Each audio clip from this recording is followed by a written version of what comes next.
Hello ladies and gentlemen, Richard the Dick Coughlin 616, how are you? As I'm not doing too many videos on this channel at the moment, what with the Pwnage Olympics, I thought instead what I'd do is I'd take a load of videos and cram them all into one. So this is Richard the Dick Coughlin's massive right-wing Christian clusterfuck Pwnage video. I hope you enjoy it. Let's crack on, shall we? I've never called gay people terrorists.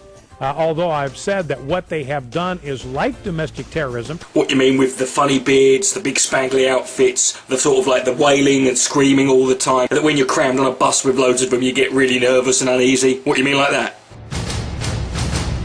But the blackbirds fell to the ground in Beebe, Arkansas. Well, the governor of Arkansas's name is Beebe.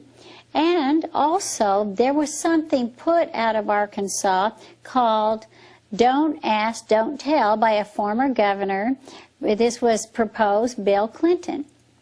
And so, could there be a connection? This woman is actually suggesting that the reason all of the dead birds fell out of the sky in Arkansas was because they repealed Don't Ask, Don't Tell. Like, all the birds are flapping around going, what? You're kidding.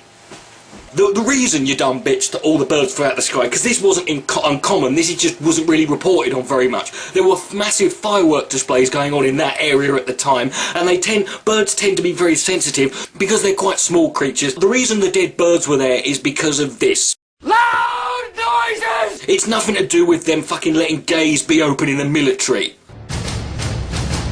We need to recognize that Islam itself is not just a religion. It is a totalitarian way of life.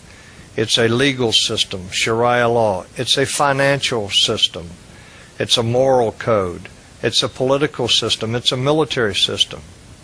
It should not be protected under the First Amendment. The ironic thing is, this guy also argues that Christian doctrine and biblical doctrine should be the way of life. It should be that all people in the government should be Christian, and that America is a Christian nation, and that everyone should live under biblical law. And then he has the gall to say something else that has the same fucking system in other countries should be out the law. And for the last fucking, it's Sharia. It's fucking Sharia. It's not Sharia law. Right? And isn't it amazing how that fucking nutter sounded exactly like Pat Condell? Just because you don't like the fact that there's now another group of people out here who are just as irritating and fucking annoying as you, doesn't mean you can sit there and say, well, they don't have the same rights as you do. We've had to put up with fucking arseholes like you for all this time, now you can deal with them. The true source of power is not found in the halls of Congress, or the chambers of the Supreme Court, or the West Wing of the White House.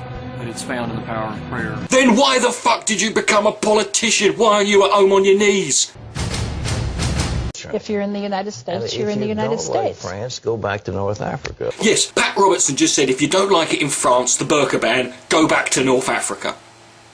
Do I even have to fucking deal with this? So, you know, Bolshevik means minority. Bolshevik means minority. So let me get this right. Anti-racist means anti-white. Liberal means communist. Muslim means immigrant. Can you just start speaking fucking English? This was right at the front end of the AIDS epidemic, and pastors who cared were reading everything they could find out, because I happen to have believed, and haven't changed my mind, that it was a judgment as a result of an immoral act. Yes, AIDS was God's punishment for homosexuality, because God hates queers so much he's willing to kill half of Africa to fucking prove it. Maybe God wouldn't be so keen to spread the AIDS as part of these immoral homosexual acts if fucking Republican Christians like you didn't keep getting caught doing them in airport toilets. And by the way, on Capitol Hill in Washington, you find a lot of sympathy for the homosexual cause. Listen, mate, the homosexual cause is to suck dick. It's really all it is. Suck dick, and that's it. If there's a dick to be sucked, that's the homosexual cause. Part of it is because there are a lot of gay staffers. I could do a joke here about a gay staff. Ooh, the gay staff. All those the staff of gays. I won't fucking do that. Washington has a thriving gay subculture. Here, this is cherry picking the laws, and you don't get to do that in the United States. And this is I think this issue, and I've been saying this, is much bigger than the whole debate on same-sex marriage. Absolutely. Anybody that's concerned with the Constitution and our republic should be very concerned that we're now living in a monarchy. Because Obama does not feel that the Defense of Marriage Act needs to be defended, he's now the king. So there won't be an election next time then, will there? Not only do we need to take back the U.S. Senate, but we need to take back the White House. We need a conservative in there that's going to stand on principles and protect the American dream, protect that shining city on the hill.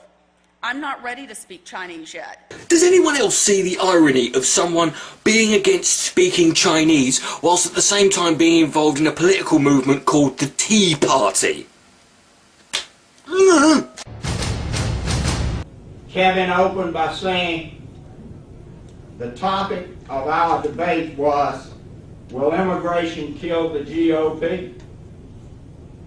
Let me tell you, illegal immigration and massive legal immigration like we have not right now will not only kill the GOP, it's going to kill the United States of America. Then hallelujah to mass legal immigration and illegal immigration. But I'll leave this fucking dickhead with one fucking photo that I think sums up why he's really scared of immigration full stop.